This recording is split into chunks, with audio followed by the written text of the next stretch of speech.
अपने पसंदीदा शो के फुल एपिसोड देखने के लिए अभी डाउनलोड करें दंगल प्ले ऐप।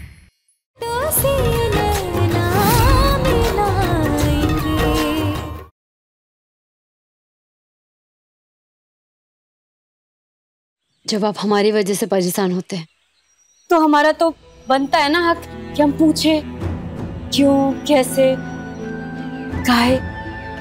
रहने दो। फिर रहने दो, माने ऐसे कहे बोलने से ना मन हल्का हो जाता है और हम माने कि हम सौदे की दास।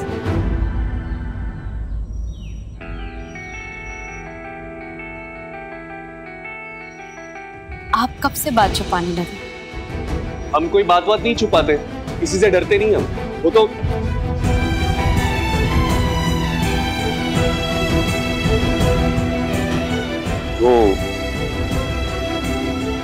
कल रात सपना देखा था हमने। माँ आई थी हमारे सपने में। माँ कहाँ चली गई थी? आपको बहुत मिस करते हैं माँ, हर रोज हर वक्त बहुत मिस करते हैं। हम आपको देखना चाहते हैं माँ। काश हमें कोई अपनी आंखें उतार देते माँ, हम जी भर के आपको देख सके। माँ, माँ रो रही है? माँ क्या हुआ? माँ बोलिए ना, आप क्यों रो रही है? माँ बताइए हमको। मन बहुत बेचैन है बेटा, बहुत अशांत, घोर कष्ट हो रहा है मुझे। कष्ट? क्यों माँ? किस बात की बेचैनी है आपको? माँ बताइए ना हमको। आंखों से लाचार है माँ। माँ हम आपके राजीव है माँ। आपकी हर बातों को सर आंखों पर रखते हैं हम। अरे माँ हमारा बस चले ना तो आपको मौत के दरवाजे। अपनी मौत का दुख नहीं है मुझे बेटा, दुख तो इस बात का है कि इस पल में तेरे साथ नहीं हूँ। अपनी आंचल के छांव में हर पल रखने वाली है माँ। इसका बेटा अपनी पीड़ा, अपना दुख अकेले सह रहा है। माँ आप ना हमारी फिक्र मत करिए, हम ठीक है। हम बहुत खुश हैं माँ। और जानती माँ, और डे बाय डे ना हम बेटर होते जा रहे हैं। और हाँ माँ, आप जानती है अब तो आपकी बहुएं भी आ गई है और माँ हम भी ना अपने अंधेरों से बाहर आ रहे हैं। हर चंदेल भवन पर अमंगल का साया आज भी मंडरा रहा है, इसीलिए मेरी आत्मा तड़प रही है। पितृलोक से दूर अकेली मैं भटक रही हूँ, अशांत, बेचैन। नहीं माँ,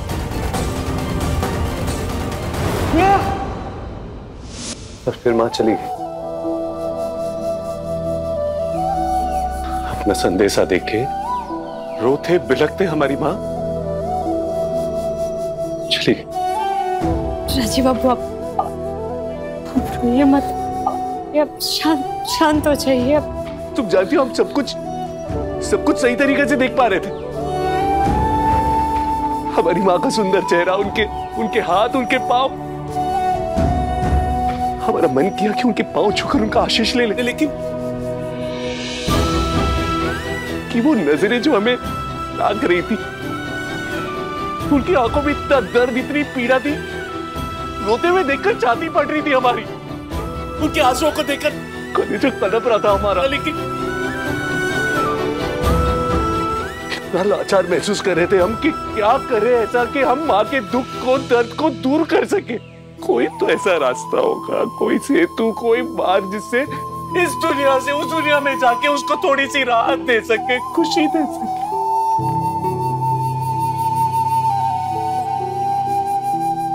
पता है राजीव बाबू, हमारे मुनिया टोला में कहते हैं कि जब पितृ कलपते हैं ना तो सपने में आते हैं, और वो उनके ही सपने में आते हैं जो उनके अपने होते हैं, प्यारे होते हैं, और उनको ही अपना दुख बताते हैं। इसीलिए तो आपने सपने में देखा आप अपनी माँ के सबसे प्यारे हैं ना। हाँ हाँ, तो इसीलिए आपकी माँ आपके सपने में आई थी राजीव बाबू। हम क्या करें, कुछ समझ में नहीं आ रहा, क्या कर सकते हैं बताओ ना। हमारी माँ कहती है कि अगर किसी के श्राद्ध में कोई कमी रह जाए तो उनके जो पितृ होते हैं ना वो भटकते हैं, वो बेचैन रहते हैं। आपकी माँ के श्राद्ध में तो कोई कमी नहीं रही होगी, मतलब होम, पूजा पाठ, भोज भात, दान दक्षिणा, ऐसी तो कोई कमी नहीं हुआ हमारी माँ का श्राद्ध, नहीं हुआ हमारी माँ का श्राद्ध। क्या? श्राद्ध नहीं हुआ? ऐसे कैसे हो सकता है राजीव बाबू? बस नहीं हुआ।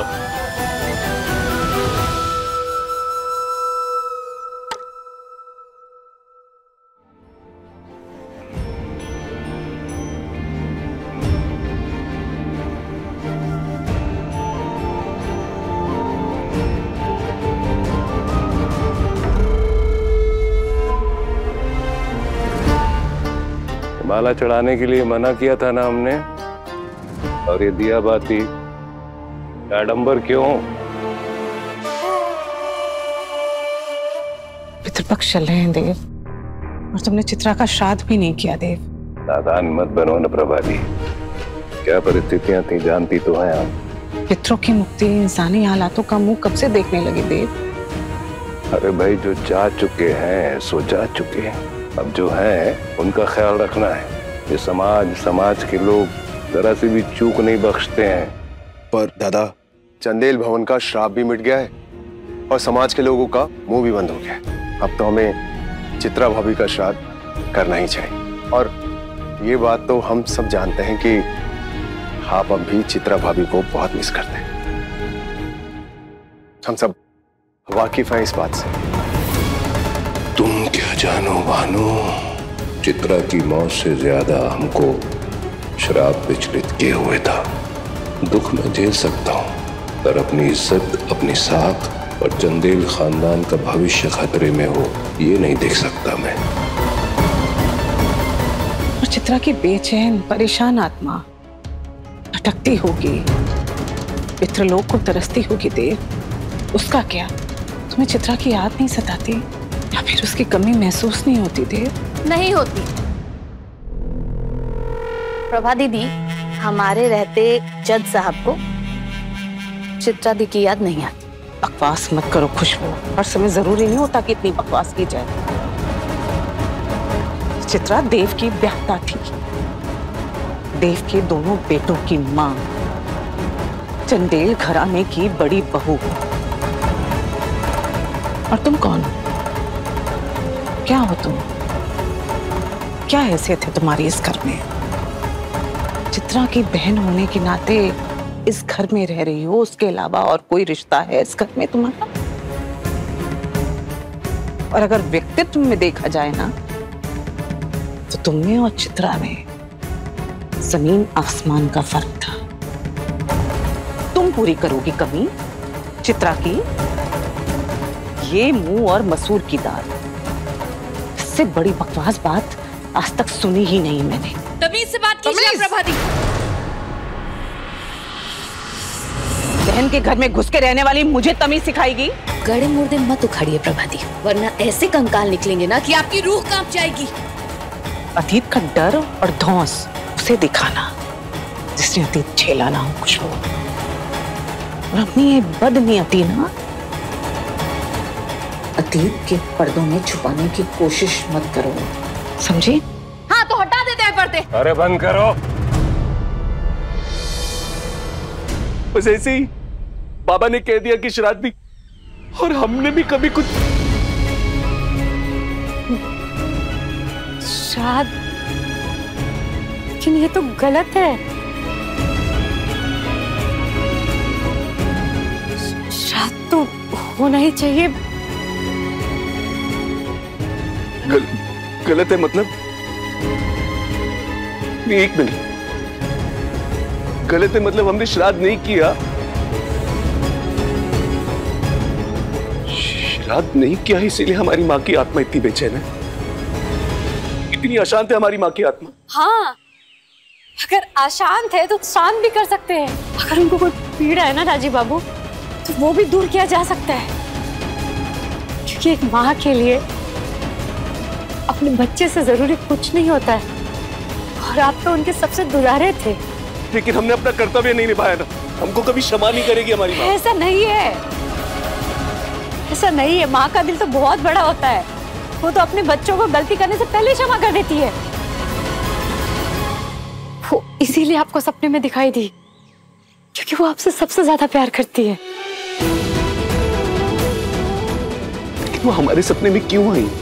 क्योंकि वो आपसे कहना चाहती है कि उनको मुक्ति चाहिए, उनको शांति चाहिए, उनको राहत चाहिए।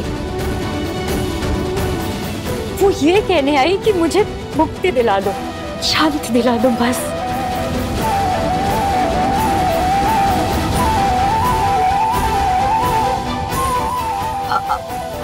आप ठीक है ना राजे बाबू? बिल्कुल सही कह रही हो तुम चलो हमारे साथ। कहाँ? भूल जाओ श्राद्ध रात, ये वक्त अब शगुन और मातम में उलझने का नहीं है। चंदेल खानदान का सूरज अभी उठान पर है। कुछ ऐसा करो कि हमारी महिमा पूरे समाज में फैले, हमारे खानदान का डंका बजे। आपका इशारा किस ओर है, मैं समझा नहीं। नवरात, चंदेल भवन की नवरात पीढ़ियों से इस इलाके में जानी जाती है, लेकिन 3 वर्षों से हम इसे टाल रहे थे। प्रतिस्थापित करो माँ दुर्गा की प्रतिमा इस घर में, ताकि समाज के हर तबके में खबर जाए कि चंदेल भवन का श्राद्ध कट चुका है। और चित्रा भाभी का श्राद्ध? अरे बोला ना, कोई फर्क नहीं पड़ता श्राद्ध रात से। हमको फर्क पड़ता है।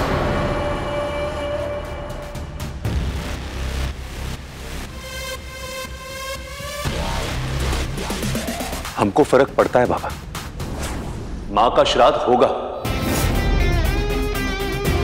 ये 3 साल बाद अचानक मां की याद कैसे आ गई तुमको? पूजा पाठ विधि विधान को न मानने वाला इंसान आज इतना कर्मकांडी कैसे हो गया? हमको मां को याद करने की जरूरत नहीं है बाबा। हमारे भीतर ना उनका दुख, उनका दर्द हर पल रहता है। और हाँ, रही बात विधि विधान की, तो किसी ने हमको विश्वास दिलाया है कि ऐसा करने से वहां तक पहुंच सकते हैं। जानना चाहेंगे किसने? 1 मिनट। को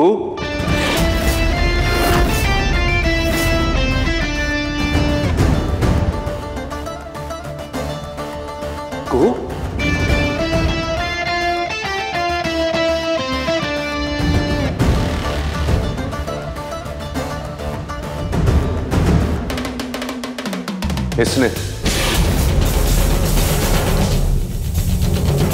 हे भगवान, यहाँ भी यही शैतान है इस लड़की में, जो घर के बाहर रहते हुए भी सबके दिलों के भीतर घुस जाती है। तो श्राद्ध तो होगा बाबा,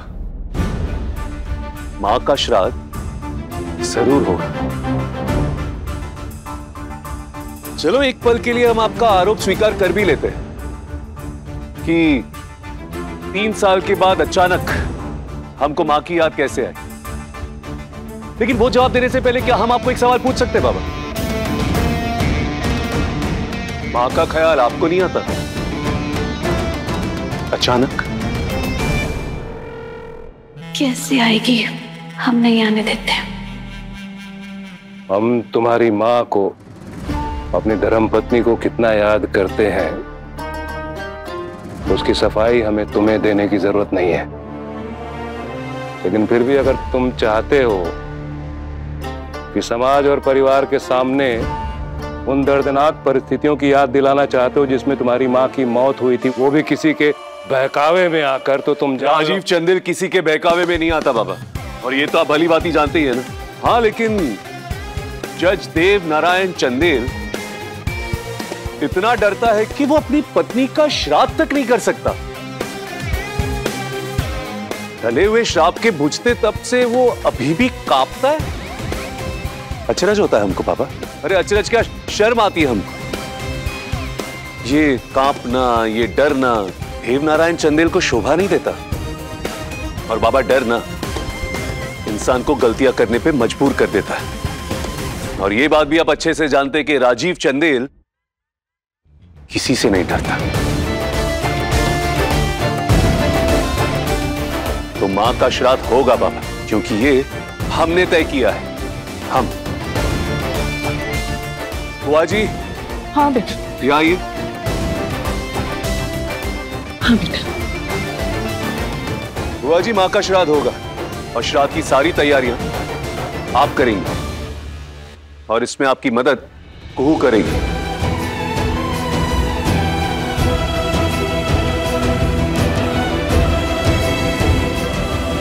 ठीक है कुहू? क्या पूछा आपने? ठीक है? जी। तैयारियां शुरू कीजिए। एक बार तुमने फिर से दिल जीत लिया बेटा। खुश रहो। 1 2 3 4 5 6 7। आज तुमने वो कर दिखाया बेटा जो कोई नहीं कर सकता था इस घर में। पिछले 3 सालों से चित्रा के श्राद्ध का दर्द मेरे मन को खाए जाता था। अब श्राद्ध होगा और जरूर होगा। चित्रा जहां भी होगी ना, वो तुमको ढेर सारी आशीष दे रही होगी और मेरी तरफ से भी बहुत सारा आशीर्वाद। अच्छा चलो। रुको प्रभादी, ठीक है, अच्छी बात है, श्राद्ध होगा, लेकिन ये दासी किसी भी पूजा पाठ या अनुष्ठान में शामिल नहीं होगी। ठीक है, तुम बहला फुसला के राजीव को श्राद्ध तक तो ले आई हो, लेकिन इसके आगे तुम्हारी कोई जरूरत नहीं है। हम नहीं बहकाए हैं उनको, सच कहना होगा तुमको कुहू। कह दो कुहू। राजीव बाबू को सपना आया था। उनके सपने में उनकी माँ आई थी। उन्होंने कहा कि वो बहुत बेचैन है, बहुत अशांत है, बहुत तकलीफ में है। पितृलोक से भी वो दूर है। माने पितृलोक में भी शांति और वहां जगह ग्रहण करने के लिए श्राद्ध का जरूरी है। बड़का बाबू, हम सच कह रहे हैं कि हम नहीं भड़काए हैं, लेकिन उनकी माँ बहुत तकलीफ में है, तो श्राद्ध। अपनी हद में रहो। दासी हो, मालिकों की सलाहकार बनने की कोशिश मत करो। पहले भी तुमको हिदायत दी है हम कि राजीव से दूर रहो, और हम देख रहे हैं कि तुम हमारी हिदायत की अवहेलना कर रही हो। हमारा मन बदलते देर नहीं लगेगी और उठा के फेंक दिया जाएगा तुमको मुनिया टोला में। इसलिए अपनी हद में रहो, सीमा में रहो। चलो, और हाँ, तुम्हें आउट हाउस में रहते हुए बात अगर राजीव को पता चली तो वापस मुनिया टोला के अपने पुराने घर में फेंक दी जाओगी, जहां इंसान तो बहुत दूर की बात है, जानवर भी तुमको नहीं पूछता है। ठीक है प्रभादी, श्राद्ध कीजिए, पूरी विधि विधान के साथ कीजिए, लेकिन हर पूजा अनुष्ठान में हमारे खानदान की इकलौती बहू शामिल होगी, हंसिनी बहू। ठीक है, चलिए तैयारी कीजिए। तुम काहे खड़ी हो यहाँ? चलो जाओ, काम काज में लग जाओ।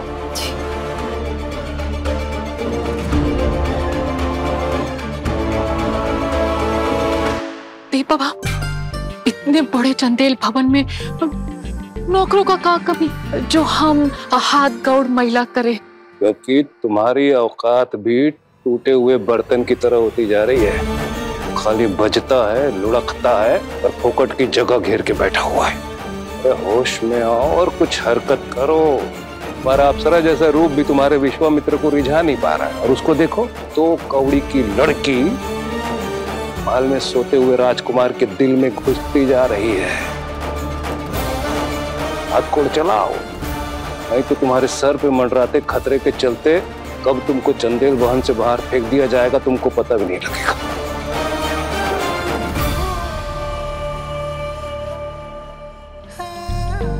जब ये लड़की कोई हरकत करती है, देव बाबा शनि ग्रह बनकर हम पर सवार हो जाते हैं। मन तो करता है पुहिया को टेटुआ तक।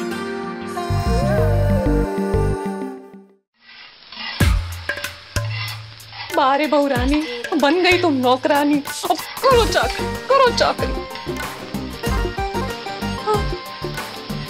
ऐसे ही चलता रहा तो हमारा खून सूख कर पानी हो जाएगा और हमारा रंग टोटल फेड।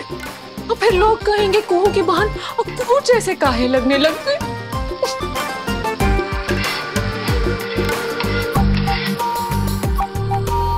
हमको तो समझ नहीं आता है, इतना बड़ा महल, ये नहीं कि रसोई में कंडीशनर लगा दे थोड़ा सा।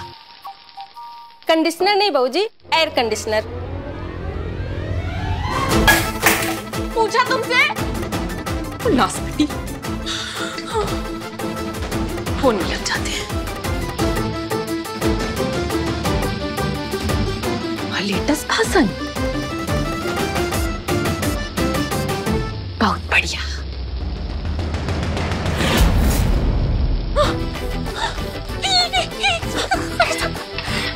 जल गया। अरे तो सच में जल गया। तुम्हारे खोपड़ी जैसा हो गया है। अब भागो यहाँ से, गेट आउट। नहीं, हम थोड़ा मदद कर देते हैं ना। अच्छा, कुछ करने को रह गया है, अब हमको कढ़ाई में डाल के पकाने लगोगी? ऐसा काहे बोल रही हो दीदी? अच्छा, अब फिर कैसे बोले महारानी? घर की बहुरानी हम, ससुर की दुलारी प्यारी हम, घर में सबसे ब्यूटीफुल हम, और तुम्हारे चक्कर में हमारी जिंदगी तबाह हो रही है। ससुर जी, तुम्हारा गुस्सा हम पर निकालते हैं, गुस्सा तुम पर आता है, बिजली हम पर कड़कती है, और नौकरानी का ड्यूटी हम कर रहे हैं, बेइज्जती हमरा हो रहा है, और तुम बोल रही हो ऐसे काहे बोल रहे हैं? दीदी, हम तो जो बोले वाजिब बोले ना। अब बड़ी आई वाजिब बोलने वाली, तुम अपनी औकात में नहीं रह सकती। अरे दासी हो तो दासी की तरह रहो ना, बड़ों के आगे बकर बकर बकर बकर। आउट हाउस में तुमको घर मिला है, तुम आराम से जाकर वहाँ रहो। अब क्यों जंगली जानवर की तरह हमारे घर में घुसी चली आई हो? बोलो। राजीव बाबू के लिए आए थे। वाह राजीव बाबू, उस आदमी को तो तुमने पैर का बिछिया बनाकर रखा हुआ है। उस आदमी का भी हमको समझ नहीं आता है राजकुमार, लेकिन नौकरानी का कहाँ मानता है। दीदी, हम कर दे तुम्हारा मदद, प्रसाद हम बना दे। हाँ, ताकि तुम सबको जाकर बोल सको हंसनीति का प्रसाद जल गया तो हम बना दिए, इतने भी बेवकूफ नहीं है हम।